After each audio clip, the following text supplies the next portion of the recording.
My first movie review of the year is a movie that came out last month. Kind of behind on this one. Anyway, I'm going to be talking about Maze Runner Death Cure. Oh, I saw that last night. It was pretty good, actually, surprisingly. The first one was pretty good. The second one, I only saw a little bit of it. Like about an hour-ish, but I didn't really like it. This one I actually did like. I thought it was pretty good. I also thought that, surprisingly, it was, like, really serious. For most of the movie, there was, like, I think one joke in the entire thing. It is surprisingly super serious, and it does have a lot of actually good acted moments.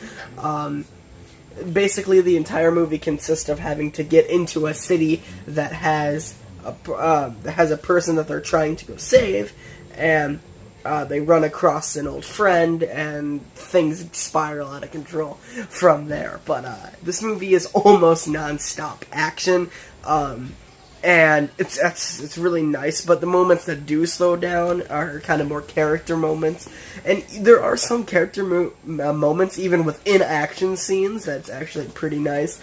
Overall, I like this one. I thought that it was a really good movie, and I thought that most of the performances in it was pretty good. So if you haven't seen it yet, I don't know how you were slower than me on this one, but yeah, if you have seen it, comment down below what you thought of it, and if you haven't seen it, I would recommend go seeing it. Really, I saw the first one, but you really don't even need to finish the second one in order to understand this one. The first one might help just to know the characters, but you don't even really have to know that. Because it gives you a pretty good idea of what happened in the series beforehand. So anyway, thank you so much for watching, and I'll see you all in the next episode. Goodbye!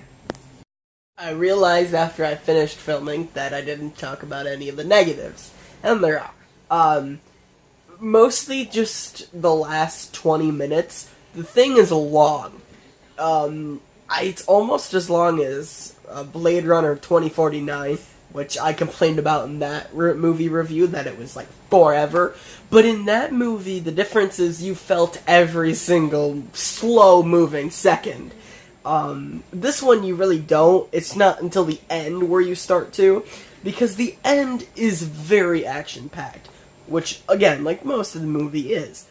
But the ending just gets stretched on forever, and, I feel like that's one thing they could have cut down at least a little bit of the film, because the ending didn't need to be so big.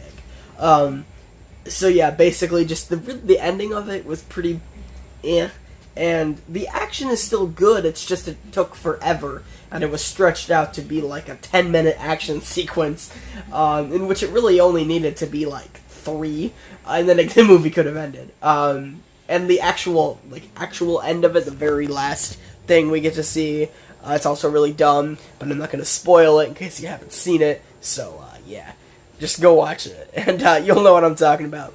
But anyway, yep, see ya.